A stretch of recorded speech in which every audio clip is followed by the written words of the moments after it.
محترم و مکرم سامعین کرام، گزشتہ جمعۃ المبارک میں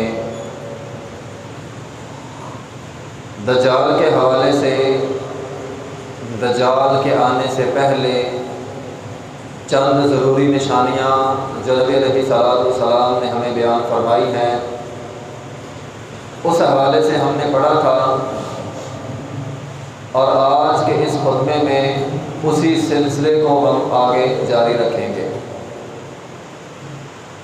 رسول اللہ صلی اللہ علیہ وسلم کی حدیث کے مطابق دجال کی آمد سے قبل دریائے فرات سے سونے کا ایک پہاڑ نکلے گا۔ دریائے فرات ایک مشہور دریا ہے جو ترکی، شام، اردن، عراق، کویت کے علاقوں سے گزرتا ہے۔ نبی علیہ الصلوۃ والسلام نے فرمایا ایک وقت ایسا آئے گا اس کا پانی خشک ہو جائے گا اور اس سے سونے کا ایک پہاڑ نکلے گا۔ صحیح مسلم کی حدیث ہے، رسول اللہ صلی اللہ علیہ وسلم نے فرمایا لا تقوم الساعة حتی یحسر الفرات عن جبل من ذہب، فرمایا اس وقت تک قیامت برپا نہیں ہوگی جب تک فرات خشک نہ ہو جائے اور اس سے سونے کا ایک پہاڑ نہ نکلے۔ سونے کا پہاڑ نکلے گا، اس سونے کے پہاڑ کو لینے کے لیے دنیا وہاں پہ جائے گی، بڑے بڑے لوگ وہاں پہ جائیں گے۔ نبی علیہ الصلوۃ والسلام نے فرمایا یقتتل الناس علیہ، لوگ آپس کے اندر لڑیں گے، یقتتل لوگ لڑیں گے، قتال کریں گے، آپس میں لڑیں گے، حتیٰ کہ فیقتل من کل 99% لوگ مارے جائیں گے، 1% لوگ بچیں گے۔ جو بھی وہاں پہ جائے گا آپس میں لڑیں گے، لڑ لڑ کر مری جا رہے ہیں، مری جا رہے ہیں، مری جا رہے ہیں۔ وَيَقُولُ كُلُّ رَجُلٍ مِّنْهُمْ، حتیٰ کہ ان میں سے ہر آدمی یہ بات کہے گا کہ میں دوسرے کو مار دوں، لَعَلِّ أَكُونُ أَنَا الَّذِي أَنْجَوْا، میں دوسرے کو مار دوں شاید میں زندہ بچ جاؤں، اور اگر میں زندہ بچ گیا تو سارا سونے کا پہاڑ تو میرا ہی ہے۔ اس نیت سے سبھی پر حملہ کریں گے اور سبھی مر جائیں گے۔ ابی بن کعب رضی اللہ عنہ کی حدیث ہے صحیح مسلم کے اندر، فرماتے ہیں سونے کے حوالے سے، مال کے حوالے سے لوگوں کے اندر لڑائی ہمیشہ رہے گی، لوگ لڑتے رہیں گے، مال میرا۔ لوگوں کی مال کے حوالے سے جو لڑائی ہوگی وہ قتل و غارت تک پہنچے گی، حتیٰ کہ مال کے حوالے سے جو آخری لڑائی ہوگی وہ فرات سے نکلنے والے سونے پر ہوگی۔ لوگ ایک دوسرے کو قتل کریں گے اور فرات کے علاقے کے لوگ یہ بات کہیں گے کہ باہر سے آنے والوں کو سونا نہیں دینا، ان کو سونا دے دیا یہ تو سارے لے جائیں گے۔ اس بات پہ جھگڑا ہوگا اور سارے ہی مر جائیں گے۔ پھر نبی علیہ الصلوۃ والسلام نے فرمایا امت محمدیہ کے لوگوں، میں تمہیں خبردار کرتا ہوں تم میں سے کوئی بھی وہاں پہ سونا لینے کے لیے نہ جائے۔ محترم بھائیو، یہ تو ایک حدیث ہے، ایک بہت بڑی نشانی ہے۔ ہم اپنے ارد و گرد میں اگر نظر ڈالیں، آج دیکھ لیں کسی کے پاس 4 تولے سونا ہونا، اس 4 تولے سونا کے لیے آپس میں لڑائیاں ہوتی، بھائی بھائی سے لگتا ہے، بہنوں سے لڑائی، ماں باپ سے لڑائی، یہ 4-5 تولے سونا مجھے مل جائے۔ حتیٰ کہ ان 4-5 تولوں کے لیے لوگ آپس میں اپنوں کا خون بہا دیتے ہیں، خون ریزی ہو جاتی ہے، بھائی بھائی کا قاتل بن جاتا ہے 4-5 تولے سونے کے لیے۔ واللہ اللہ تعالیٰ قرآن میں فرماتے ہیں وَلِلَّهِ مِيرَاثُ السَّمَاوَاتِ وَالْأَرْضِ، زمین کے سارے خزانے اللہ کے ہیں، یہ زمین پر رہ جائیں گے، ہم چلے جائیں گے۔ یہ کسی کے آج میرے پاس ہے، ہم چلے جائیں گے، بعد میں آنے والوں کے پاس ہو جائیں گے۔ انسان اس دنیا سے خالی آ جاتا ہے، زمین کے خزانے لے کر نہیں جاتا، وہ زمین پہ رہ جاتے ہیں۔ پتہ نہیں لوگوں کو ہو کیا گیا ہے، مال کے لیے، سونے کے لیے اپنوں کا خون بہا رہے ہیں۔ تو بہرحال نبی علیہ الصلوۃ والسلام نے فرمایا یہ نشانی کب ہوگی؟ دجال کے آنے سے پہلے پہلے یہ نشانی بھی پوری ہو جائے گی کہ فرات اس وقت جو درائے فرات ہے نا وہ خشک ہو رہا ہے، بہت زیادہ خشک ہو رہا ہے، اور عنقریب یہ سارا ہی خشک ہو جائے گا اور سونے کا پہاڑ نکلے گا۔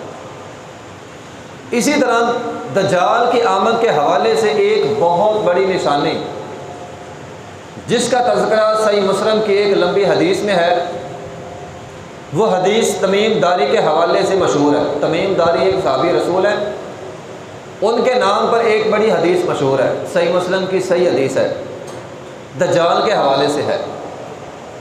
ایک تابعی ہے عامر بن شراحیل، انہوں نے فاطمہ بنت قیس رضی اللہ تعالی عنہ ایک صحابیہ ہیں، ان سے یہ بات کی، ان سے یہ سوال کیا کہ آپ اولین مہاجرین میں سے ہیں، ان لوگوں میں شامل ہیں جنہوں نے ہجرت پہلے کی ہے۔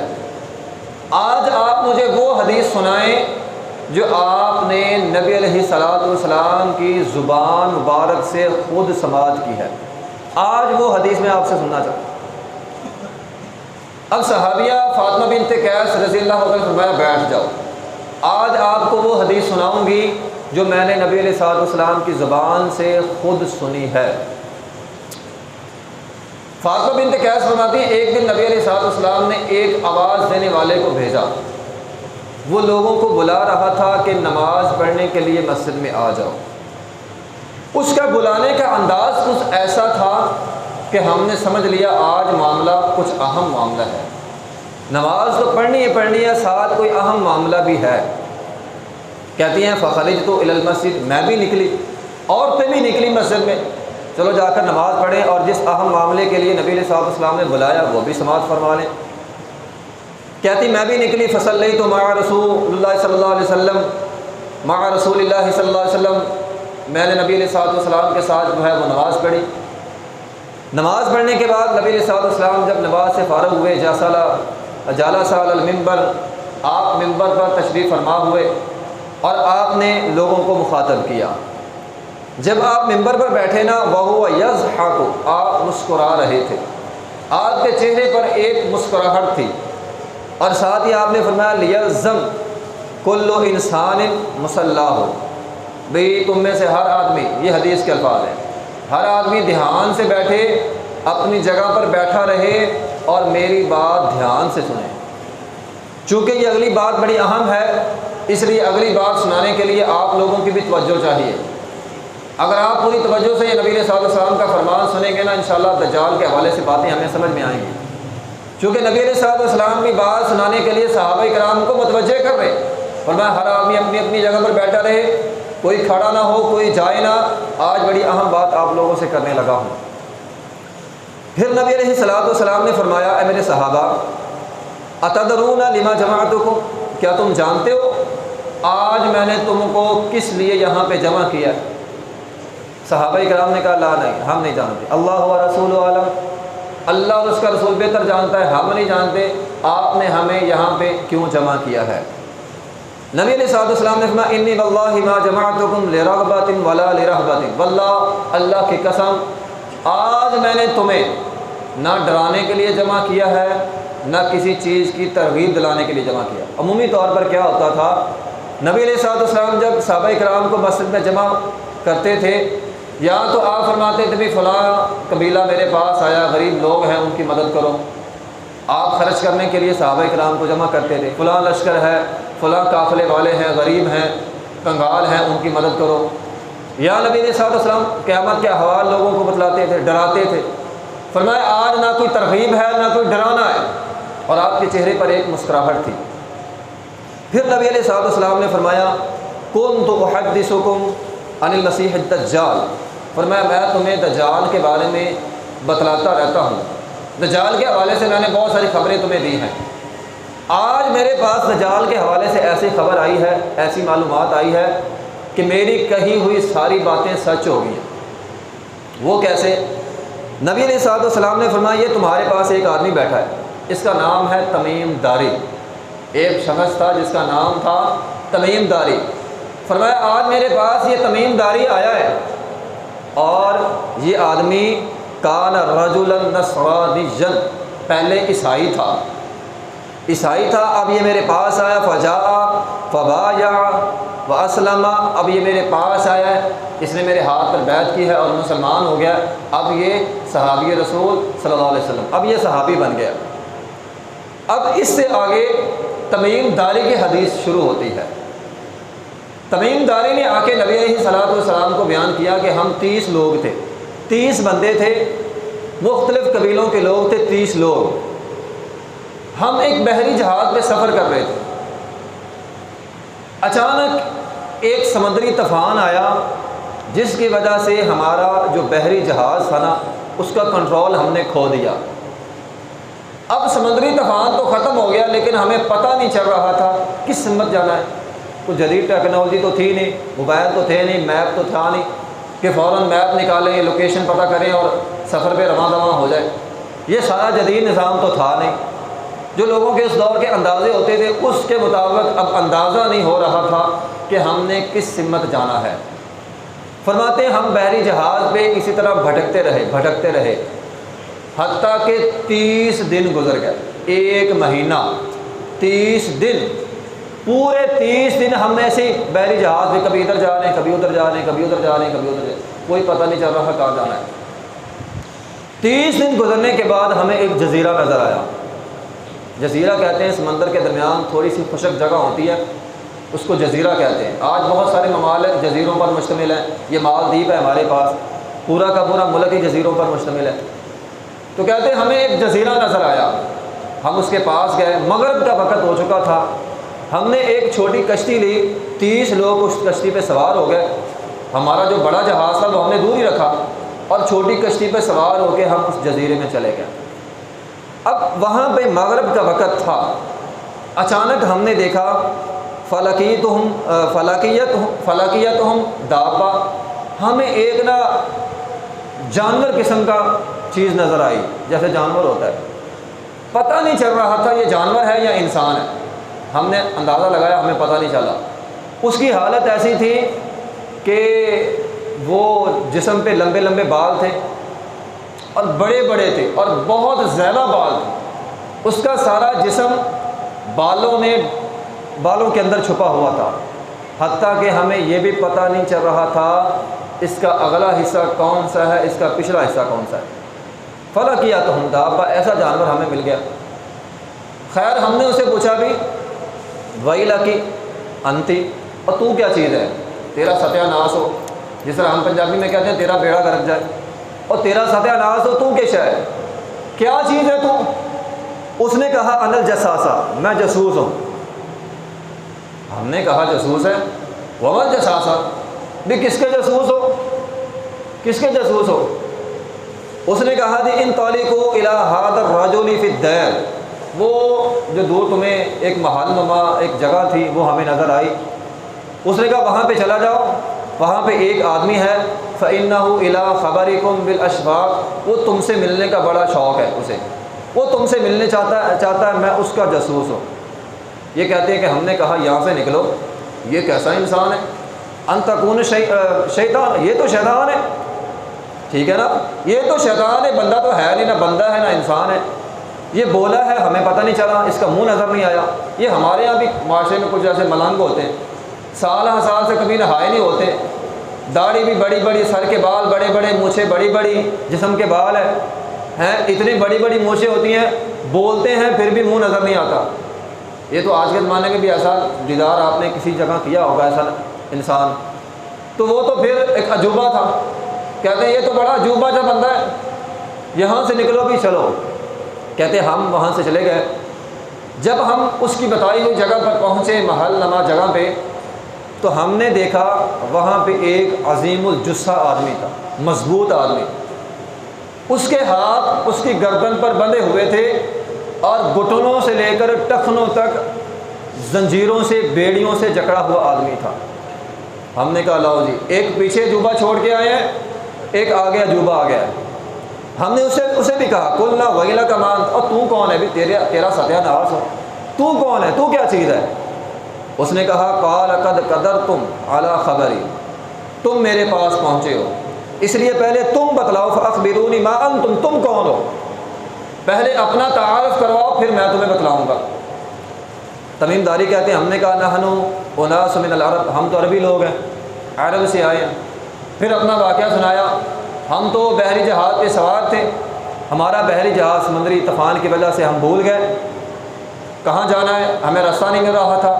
30 دن ہم سمندر کے اندر بھٹکتے رہے، پھر ہمیں یہ جزیرہ ملا ہے، اور جزیرے میں جیسے ہم داخل ہوئے پیچھے ایک عجوبہ چھوڑ کے آئے ہیں، وہ جساسہ و جسوس ہمارا، اور آگے تم آگے۔ اس نے کہا تم سے ملو، ہم تمہارے پاس آ گئے۔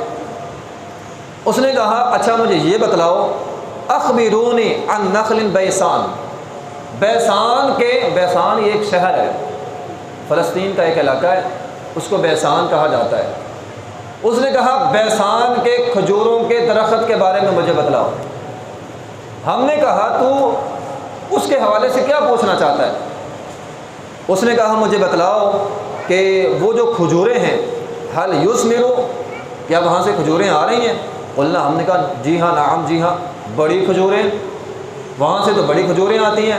اس نے کہا اما انہ یوشک اللہ تثمر، ان قریب بسان شہر وہ کھجوریں دینا بند کر دے گا، وہاں سے کھجوریں نہیں آئیں گی۔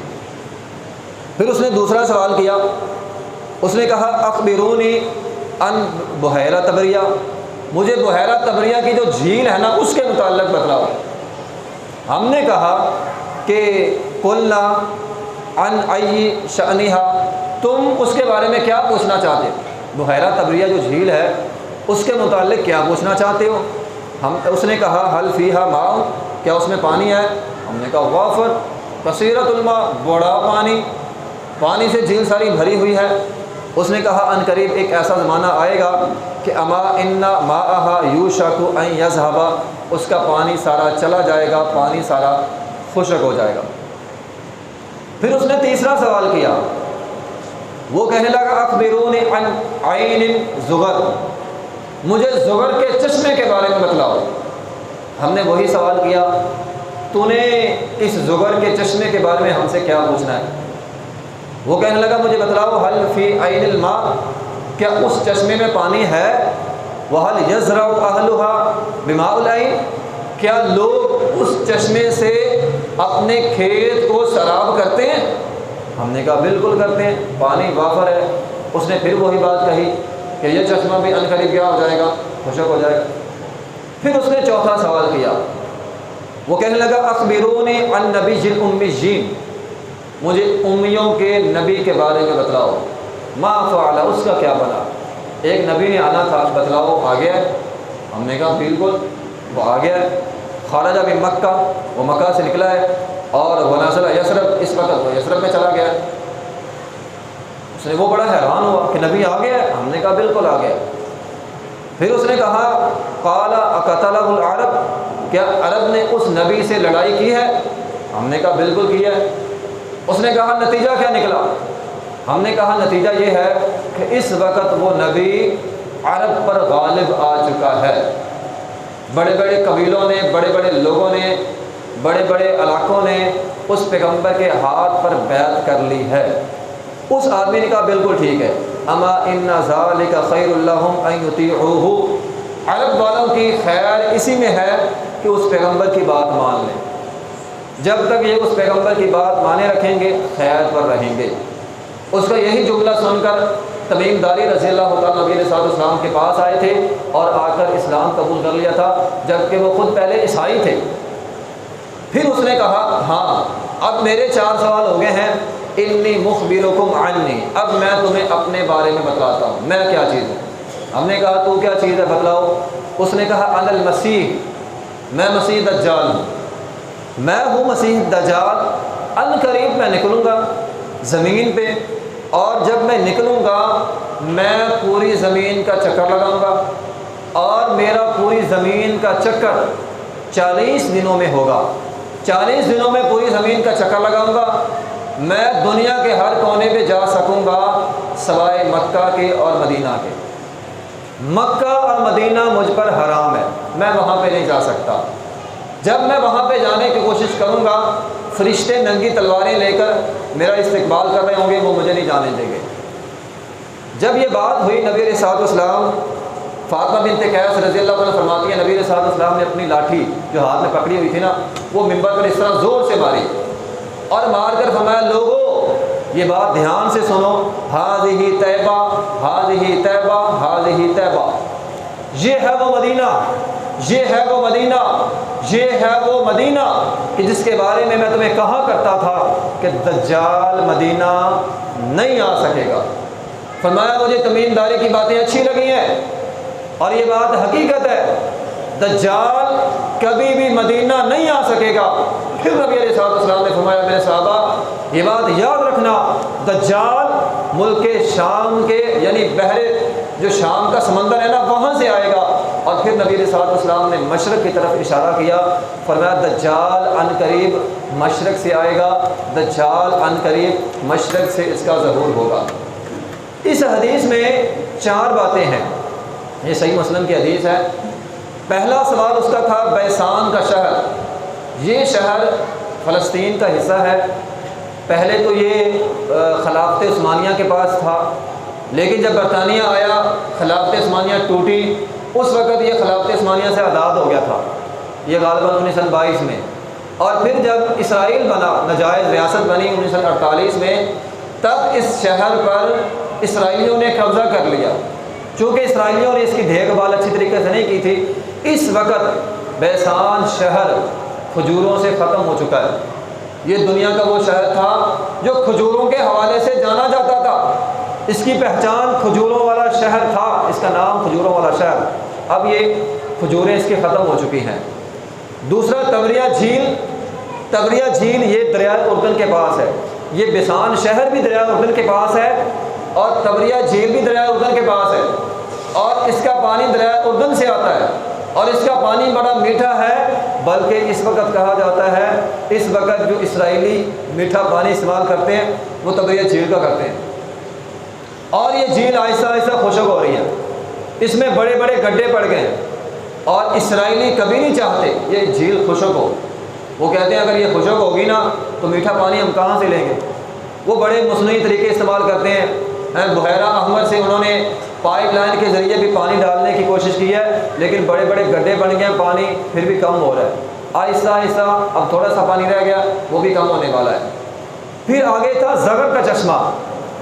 مورخین لکھتے ہیں لوط علیہ السلام جب صدوم کے علاقے سے نکلے تھے، ان کے ساتھ 2 بیٹیاں تھیں، جس بستی کو اللہ تعالیٰ نے تباہ کر دیا تھا صدوم کی بستی تھی، تو ان کے ساتھ ان کی 2 بیٹیاں تھیں، ان میں سے ایک کا نام زغر تھا، وہ اس علاقے میں آئی تھی، جس کی وجہ سے اس بستی کا نام زغر بن گیا، اس علاقے کا نام زغر بن گیا۔ بعد میں وہ فوت ہوئی، ایک چشمے کے پاس ان کو دفن کر دیا گیا اور اس چشمے کا نام ہی زغر والا چشمہ بن گیا، اور لوگ اس چشمے سے اپنی کھیتی کو سیراب کرتے تھے اور اس کا پانی بھی آہستہ آہستہ خشک ہو رہا ہے۔ اور پھر ایک نشانی نبی علیہ الصلوۃ والسلام کے متعلق تھی، وہ بھی جو ہے وہ پوری ہوگی۔ تو آج کے زمانے میں، تمیم داری کے زمانے میں تو یہ ساری چیزیں موجود تھیں، اس وقت یہ ساری چیزیں اب نہ ہونے کے برابر ہیں، یعنی دجال کا وقت بہت قریب آ چکا ہے۔ ویسے تو اس حدیث میں نبی علیہ الصلوۃ والسلام نے مشرق کی طرف اشارہ کر کے فرمایا تھا دجال مشرق سے آئے گا، لیکن ہمارے ہاں یہ بات اس لیے کرنے لگا ہوں، سوشل میڈیا پہ بھی چلتی رہتی ہے بات، ایک برمودا جو جزیرہ ہے اس کے حوالے سے لوگ کہتے ہیں وہاں پہ وہ ٹرائی اینگل ہے، 3 کونوں والا نشان لوگ بناتے ہیں، اور لوگ وہ چونکہ سمندر کا ایک بھیانک حصہ ہے، وہاں پہ کوئی سمندر شاید گہرائی میں بہت زیادہ ہے، جس کی وجہ سے کوئی بھی جہاز بحری جائے ڈوب جاتا ہے، حتیٰ کہ وہاں پہ سکل اتنا زیادہ ہے کہ اگر کوئی ہوائی جہاز جائے وہ بھی ڈوب جاتا ہے۔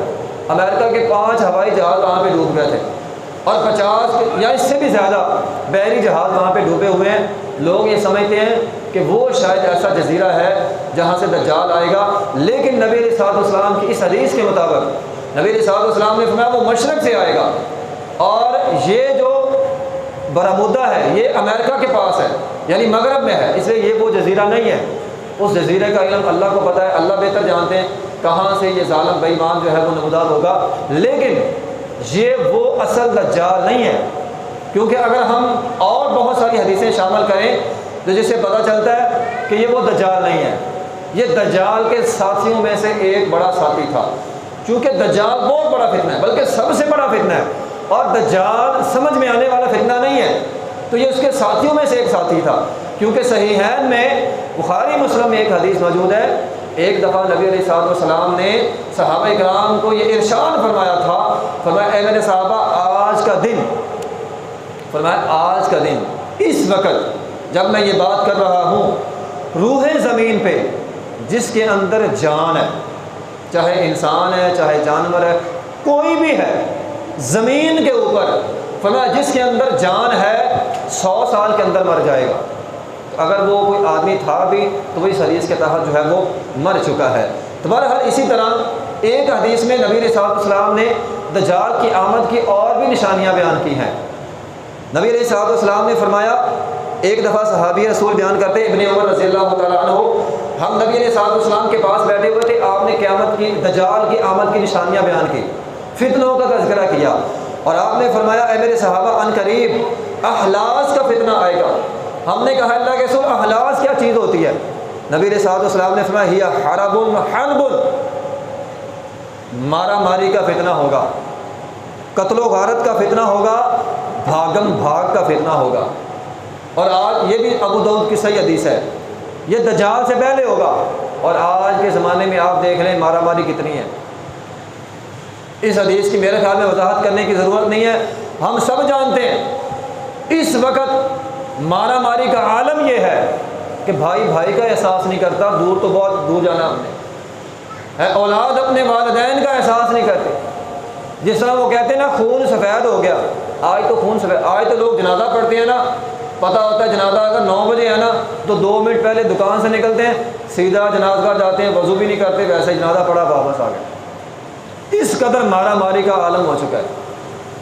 نبی علیہ السلام نے فرمایا ایک تو مارا ماری کا عالم ہوگا، کوئی کسی کے کام نہیں آئے گا، کوئی کسی کو وقت نہیں دے گا، کوئی کسی کو دینے کے لیے ٹائم ہے ہی نہیں، اور آج بھی یہ زمانہ آ چکا ہے، یہ زمانہ ہمارے سامنے ہے۔ اور پھر نبی علیہ السلام نے فرمایا قتل و غارت کا زمانہ ہوگا۔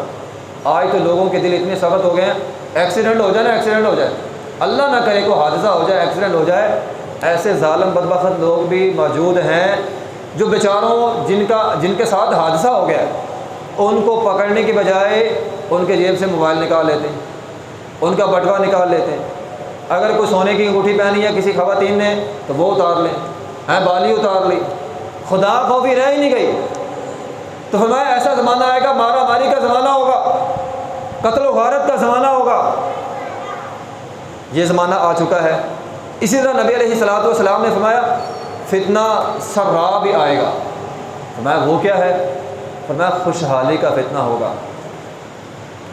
یہ بات ٹھیک ہے کہ آج غربت بھی ہے، لیکن اس کے باوجود ہمارے ملک پاکستان میں ایسے امیر لوگ بھی موجود ہیں جنہیں پتہ ہی نہیں ہے دولت ان کے پاس کتنی ہے۔ یہ بڑے بڑے سیاستدان، اتنا مال ہے ان کے پاس، 7 نسلیں ان کی بیٹھ کر کھاتی رہنا ختم نہ ہو، اور پھر پوری دنیا میں اللہ نے مسلمانوں کو بڑا مال دیا ہے۔ فرمایا خوشحالی کا فتنہ ہوگا، اور یہ فتنہ اس شخص کے قدموں کے نیچے سے نکلے گا جو خود کو آل رسول ہونے کا دعویٰ کرے گا۔ وہ کہے گا میں نبی علیہ السلام کے خاندان میں سے ہوں۔ نبی علیہ السلام نے فرمایا خبردار، میں تمہیں اب متنبع کر رہا ہوں، اس کا میرے ساتھ کوئی تعلق نہیں ہوگا۔ وہ آل رسول ہونے کا دعویٰ کرے گا لیکن جھوٹا ہوگا، میرے خاندان میں سے نہیں ہوگا، لیکن اس کی وجہ سے دنیا میں پیسہ بہت آئے گا۔ پھر نبی علیہ السلام نے فرمایا لوگ ایک ایسے انسان کے ہاتھ پر بیعت کر لیں گے، ایسے انسان پر متفق ہو جائیں گے۔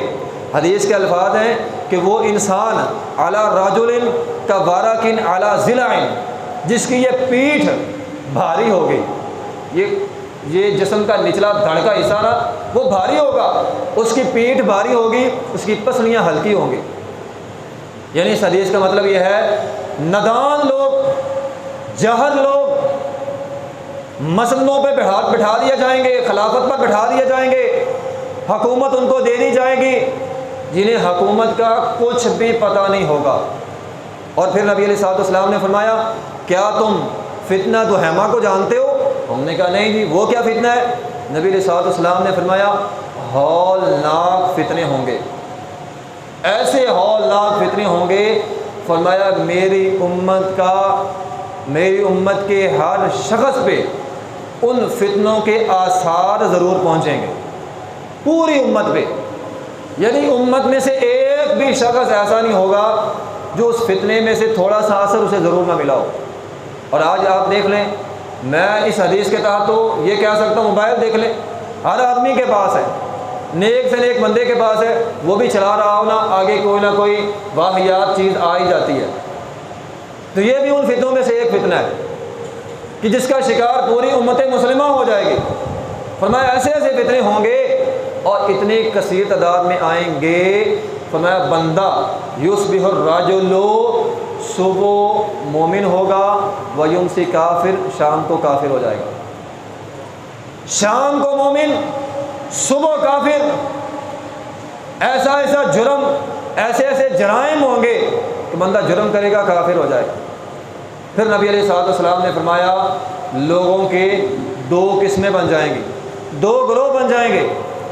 نبی علیہ الصلوۃ والسلام نے فرمایا ان میں سے ایک گروہ ایسا ہوگا پکا مومنین کا گروہ، نفاق نام کی ان میں کوئی چیز نہیں ہوگی، پکے مومن ہوں گے۔